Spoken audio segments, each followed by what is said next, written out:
Welcome. We're here with Force for Good, talking to someone who's an active participant institutionally and as the Chief Sustainability Officer about being an active participant as a force for good in the world. We have Marisa Drew, who is the Chief Sustainability Officer of Standard Chartered. Standard Chartered is a financial institution embedded deeply in the Global South. Marisa, welcome. Delighted to be here. I'm delighted to see you here. It's been a while. You and I met last COP26. It was. My, how time flies. Wow, yeah, and that was great. Yes, indeed. And, here we are now in London. Tell me this. Standard Chartered, it's an institution rooted in the Global South. It has dealt with trade and financing across the Global South. It's in some ways in the sweet spot of what the world now really cares about and really understands has to be leveled up if we're not to have consequences for the whole world. And for a long time, this has not been the case across many financial institutions across the world, but it is true for Standard Chartered. Can you tell us a little bit about Standard Chartered as you see it, your role in that, and why it's so important at this time for you to be here in this seat, doing this job? Well, first of all, I feel very privileged. So I am now 7 months into my new role. So I'm the inaugural Chief Sustainability Officer for the bank. And what was provocative for me, and the reason I'm here, is I think when one participates in sustainability, and particularly the climate change equation, I think the deeper you get in to this space, the more you feel the sense of urgency and a need to try to do this at scale quickly in the places that matter. And I think the latter bit is most germane to this organization, places that matter. Up until now, I'd say the agenda for sustainability was largely dominated by the West. So rules of sustainability, best practice, frameworks, all of that was largely driven, mostly in our time zone, the EU taking a big leadership position. And therefore, there was this almost automatic assumption that the way it was in the West is applicable to the East. And it's not really the case. What I'm finding now, and this is my big aha moment of being here, is just how different it really is in these footprint markets. So Standard Chartered has 59 footprint markets. We're an organization of 85,000 people, so a vast reach. And as you say, we have been a global trade bank for 150 years in many of these countries. And therefore, we are the local bank to a lot of our clients. And what they tell us, what gets played back to me, is that in many cases, the West has benefited from participating in the high carbon emitting industries and is now trying to reform, but project that onto these developing markets. These developing markets have the same aspirations for prosperity and economic development that the West has. In many cases, they are dependent on coal as their primary source of energy. So this automatic assumption that the world's off of coal is not the reality in many of my markets. In other of my markets, they're just at that very early days of just getting energy access in the first place. So we need to take into account where on the curve, the development curve, these countries are, and then help them on that journey. How can we share best practice? How can we think about a different model for them? But most importantly, how do we bring them along? Because if these countries, India, China, Pakistan, Indonesia, Vietnam, are not on a net zero journey in the same way we are, it's kind of game over for humanity. So this urgency, this is it for me, and this is what my job's all about. Wow, that's big. Yeah. And this game over for humanity is obviously the focal point of the work too. If I unwrap that a little bit more, Yes. So the emerging markets that you're in, the markets in the South, how do they transition? Because they're dependent on the fuels we have today, and those fuels are polluting. Yeah. But it's their turn to actually rise. And so what are we asking them to do? Are we saying stop growing so that you don't pollute? Or are we saying keep growing? But then how? So how does that work? And that's exactly the point. And I do think you can't take the same brush and assume that all countries are the same. And that also it presents a challenge. If I were to try to categorize in some respects, you have almost one bucket of high growth, almost middle income countries. They have energy access, and in many cases, their primary source of energy or their only source of energy really is coal. So those economies need to think about how do we quickly wean off of coal to a greener solution. How do we repurpose all of those people that are working in those industries and find those greener jobs, training them in the greener jobs. So it is not so much an access question, it is a how quickly can we decarbonize or find a better solution question. Then I have another group of countries which one would often call the frontier markets. They are at that very, very early day of just wanting access to electricity or heat or what have you. There, it's a different equation. We're not necessarily talking about coal decommissioning. We're talking about how do we leapfrog or go directly to green. Two different equations. Also, typically, the wherewithal of those governments in the two different buckets are very different. And what we often find as well in the frontier markets is the reality of climate change is disproportionately, in some respects, hitting the frontier markets. Why? Because they don't necessarily have the financial wherewithal to have a plan B. And so financing there is very critical, but it's a different type of financing equation than, as I say, the decarbonization agenda. So two different markets, two different propositions. We're in the middle of both. How does one do it? Well, maybe one very good example in the bucket of the high growth, coal dependent economies would be something that was, when you and I were together, that was actually born out of these kinds of discussions at COP, which was an idea called the JET-P, or Just Energy Transition Partnerships. So in this instance, recognizing this East-West divide and the ability for the West to participate in a meaningful way, you had two Western governments that committed in partnership with a developing country to lend support, best practice, and money, capital, to apply to a holistic and systemic decarbonization agenda for a country. So the example that we're heavily involved in is Indonesia, where the US government and Japan committed $10 billion of multilateral development money to the equation if the private sector would match that. So we have a total of $20 billion. Has that been achieved? You found the other 10 billion? We have. We've soft circled that with a handful of partner institutions, and we are now, with that 20 billion of commitment, we're working, literally rolling up our sleeves with the ministries and the state-owned enterprises of Indonesia, and we are going in a very granular way. What are the projects? What is relevant to this country? Because Indonesia is a compilation of different islands. In some places, wind is a factor. In other places, it's not windy. So wind is not a great solution. It might be solar. And so we're kind of working through what I'd say the detail points of this for all of the projects, and then working toward what is the right structure for the right projects to get the money to flow. At the same time, there are hundreds of thousands of people probably that are invested in the coal industry, and part of this is early coal decommissioning. So if we're going to do that, what are we going to do with all of those people? We must think about that people agenda and retraining them for those green jobs of the future. So perfect example. We're also deeply involved in Vietnam, which is about $8.5 billion of MDB money matched by another $8.5 by the private sector. So again, these are really big scale, meaningful projects. Very exciting. Absolutely. And let me start to understand a little bit better with you. So what is the role of Standard Chartered in that? I see what the governments are doing, Yes. the West, or the richer nations. I see it Indonesia's challenge. What role does Standard Chartered play in that? We play lots of different roles in many respects. So we are part of a coalition that worked toward just coming to the agreement. So being there to galvanize the capital from the private sector to match that MDB commitment. We were in the room as these host nations were having this discussion about, is it practical? Could I get it done? How do I get it done? What are the levers? We're influencing policymakers. In some cases, you've got to change the laws for making some of this change. In other cases, we've been such a long history bank in these markets. We're very well known to those governments, a trusted partner. So as we sit down and roll up our sleeves and be there with the capital and the project finance structures, this is a place that is very familiar to us. And so those deep relationships can be brought to bear. And I think those countries look to us as a trusted advisor to give them a lot of help in how we're going to get this done in partnership.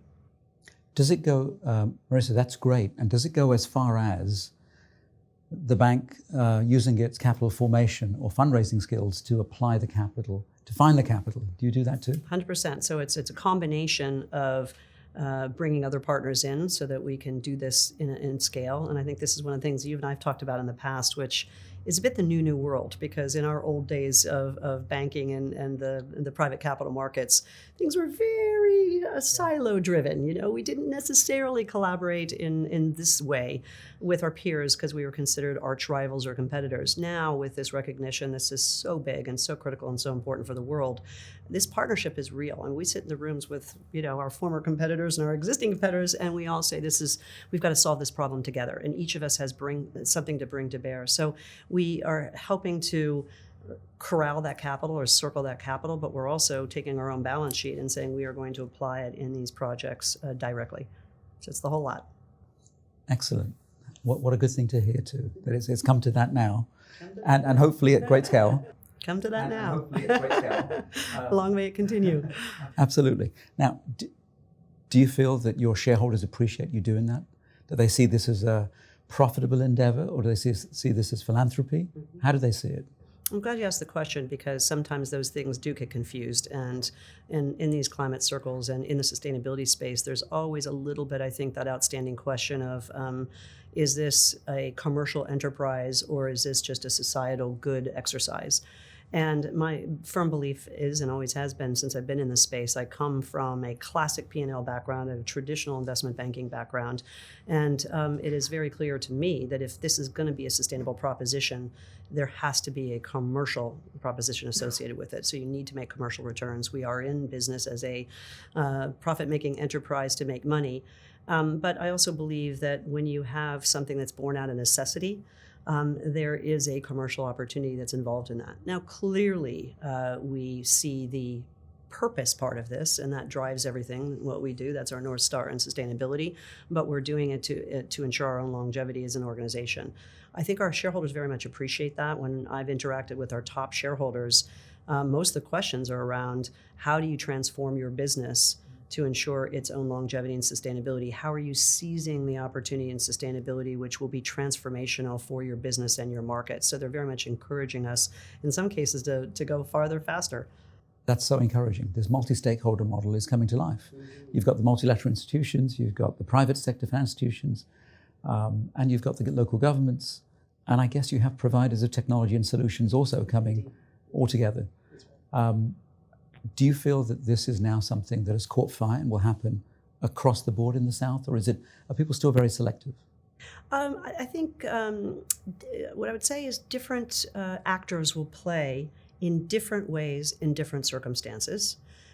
So I don't think you would apply the same group of people necessarily, or group of actors in the frontier markets that you would perhaps in the fast-growing development middle-income countries. On the other hand, if the bigger question is this idea of unusual actors coming together in one project or in one capital stack in pursuit of a common mission, I think that's here to stay and it's taking hold, and we're seeing that proliferate. This is, our technological or term of art would be blended finance. And I remember talking about the concept of blended finance at the World Economic Forum 5-7 years ago, and we were this funny little fringy voice trying to promote this idea that the power of that collaboration has a really big multiplier effect, and if we didn't operate in silos, we could leverage off the best of each other. And that was pretty fringy thinking at the time. Now, fast forward to where we are today, whether it's COP or World Economic Forum, or some of these big convenings where you get these different actors together, it's all about blended finance. Jeremy Oppenheimer and I, who he founded Systemic. We used to be on the blended finance task force, and we chuckled at this year's Davos. And we said, now everybody's talking about it. So we must have done something right, and the capital's flowing. We're seeing it happen in scale, and that's pretty encouraging. If we look broadly at how we encourage that to just spread, mm-hmm. And clearly the shareholder interests are also being looked after the way you described it too. Mm-hmm. What do you think it takes to really start to grip some of the biggest issues? There are so many SDGs not served very well in the Global South, everything from poverty and education and financial inclusion and so on. What do you think needs to happen to really scale this so we start to get real momentum? I think it is having these different participants understand, first of all, what is the problem? Don't assume what the problem is. Actually really get into the shoes of the future beneficiaries and really understand what the problem is. It's that let's not project from the west, onto the east or the west to the south. Let us really try to understand. If you start with that shared understanding, then you can ask yourself, what are the hurdle points? What are the things that are prohibiting capital to flow or a potential investor to want to engage with you? And then you just work through it. It's a little bit of a process of rolling up your sleeves and attacking each of these things one by one. But in that power of collaboration, you tend to find that different people will have a different lens. They'll also have different expertise and different assets to bring to the table. A government or a regulator will play a different role than a capital provider. A for-profit capital provider will play a different role in a project than perhaps a catalytic. By definition, their design, it could be an MDB, it could even be a philanthropist who says that I'm prepared to take a different type of return and that's what I'm in business to do or that's my objective. But if I do that, I will crowd in the private sector. So it's these sorts of interesting combinations that are yielding these interesting results. Interesting that those are external forces now all coming together. How does that manifest inside the institution, Standard Chartered? Are you finding that there is an alignment? Are people troubled? Is there an old guard who says, why are we doing this? Or what's happening? I think if you had maybe gone back a few years, people are very often used to the way they've done business in the past, and BAU is familiar. And then when a change agent comes in, and that's a lot of where sustainability sat in organizations several years ago, you're the agitator for change. There can be resistance or skepticism or not sure, whether this was a fad or something that was going to survive. Where we are today, the necessity of dealing with these global issues, and it's not only the climate issue, it's, we see a lot of the inequities playing out in geopolitics, these urgent things that we need to tackle, I think are so very well absorbed now inside the private sector, including banks, and especially in a bank like ours, where I think there's a part of our DNA as an organization in developing markets has always been, how do we use the power of who and what we are to create economic prosperity and development? So in a way, there's always been a little bit of a social or profit or a purpose-driven element to what we do. So I don't think it's unfamiliar territory. And I think now with the feeling of urgency, everybody says not so much, should I get involved or is this the future of the bank? They're saying, how do I do it? And so it's really about the execution piece and the knowledge and helping people to figure out how to implement rather than should I or shouldn't I do it. So I feel that I'm in a wonderful organization walking in with a platform with an absolute conviction from our board, from our chairman, from our CEO, from our executive management team, not only from the top down, but it is all over my organization. Now, the welcome that I had walking into this incredible place was just extraordinary. And the energy, I feel it. And that's an exciting platform to start with. So now it's how do we harness all of that in a very directed way so that we can deliver the most impact. So that's my challenge, but that's also, the great privilege. That's a good challenge, and one I know that you'll figure out how to make sure works out well. Mm-hmm. Let me ask you a question that allows you to step back from it all. Sure. You see lots of solutions out there to these issues and these challenges that we have, and some of those solutions are attached to big opportunities, not just challenges. What are the things that excite you the most? Well, certainly technological innovation is something I would have to point to. What's fascinating to me is that because every industry is trying to figure out how do they get to net zero, or how do they become more sustainable, what I see is in every industry you have a handful of disruptors. It could be new business models. It's not always, deep tech, but it doesn't matter whether you look at the food system, material science, of course, the energy sector. We are seeing these breakthrough opportunities come. Green hydrogen, carbon capture, sequestering carbon out of the atmosphere. Clearly, you've seen scaling happen in electric vehicles. We are seeing alternative food that uses, virtually no water or no land being able to be produced in a pharmaceutical grade lab, and on it goes. And so that's encouraging to me because there is a not inconsequential portion of the answer to get to net zero that's going to have to come from things that we don't have today. Sustainable aviation fuel is another good one, right? We don't I don't think we'll get to a point where we can convince the world to stop traveling. We need to figure out a way to create a sustainable method of aviation, and so on it goes. So I think that's one thing that excites me in particular. But also what I get pretty excited about being a financial services provider and coming from the financing world and thinking about solutions provision in structuring are new models of raising capital by applying some of that same methodology we just talked about, which is let's go to places that are hard. Let's go to places where people say it can't be done or there are all too many hurdles. Let's roll up our sleeves and get stuck in. And one of the things I'm doing in my organization is I've created a series of what I call innovation hubs. And I'm allowing my bankers to go into those hubs. They're transversal without a revenue objective or budget necessarily attached to that. And I've said, go in there, and this is a hard or emergent space, and figure out how can we participate and deliver meaningful impact. And we're doing that in the areas of carbon. We're doing that in the areas of biodiversity, doing that in the areas of adaptation finance, really critical in our frontier markets. Adaptation finance is capital that's going to need to be applied to deal with the reality of climate change. And so that's resilient infrastructure, new business models that can handle the effects of climate disruption and so on. And then another area where I've said get stuck in and really apply our intellect, our human capital, to the topic of blended finance. Where can we take some of this JET-P early learnings and apply it either to another country or to decarbonizing an entire sector, but in a different geography.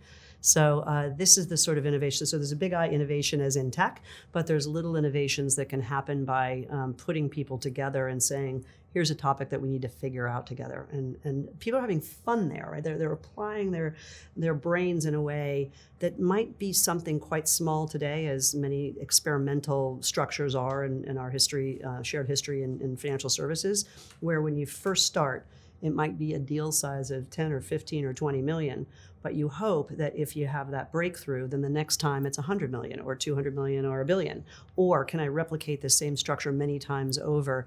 And then we're starting to get to scale. So that's the remit in my innovation hubs. And that's really purposeful work, but also quite energizing work. Very exciting, Marisa. Where do you see it all going? And as we get towards the end of our time together, I'd like you to touch on where do you see it going, and what are the things you wished would disappear so it would go faster, this change? Ooh, you asked the challenging questions. Where do I see it going? I think it goes in two places. One would be, hopefully, we can do more of what's working well, just scale it and do it faster.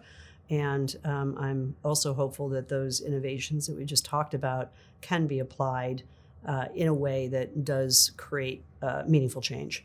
And I do see that heading that way. It's just the sense of urgency that I wish we could apply everywhere. And I do hope that over time that, shared mission that's born out of necessity takes hold and it stays as high a priority as it needs to be, because we are in a world where competing interests happen all the time. And there is a short-termism that happens if you're a political leader and somebody's telling you, yes, this decarbonization agenda is a 20-year exercise, but you're in office for 2 or 3. How do we square those sorts of things up? So I wish some of that could be taken off the table for us, because I don't think you have many people who would fight the conceptual agenda. It's just the practical realities of sometimes the day-to-day, and we're facing it a little bit right now in the short squeeze on energy. Do we turn back to a high carbon emitting solution because we've got to solve an urgent need right now? But that's probably mortgaging, the future prospects of that ultimate timeline for getting to net zero. So, but this is life, right? And nothing's easy. If it was, we'd have already done it by now. That's so good. You're obviously a positive advocate for this level of change. Cautious optimist, I'd say. Maybe pragmatic optimist. Pragmatic optimist. I'll take that. I want to thank you for sharing these thoughts with us, and I want to just reflect with you. I think what you've said is you're an institution that is rooted in the global South, and its challenges. You realize, of course, your challenges as an institution. You've got a lifetime of experience that you're bringing here, from being a financial services banker. To somebody now who is bringing that expertise to solve problems. And you're seeing the makings of that solution happen. And you think it can be scaled. And this is very purposeful. I do, and it's well said, and I think you captured it as you so eloquently always do. So, thank you for that. It's well said by you, and really appreciated. Thank you, Marisa. You're very welcome. Thanks for having me.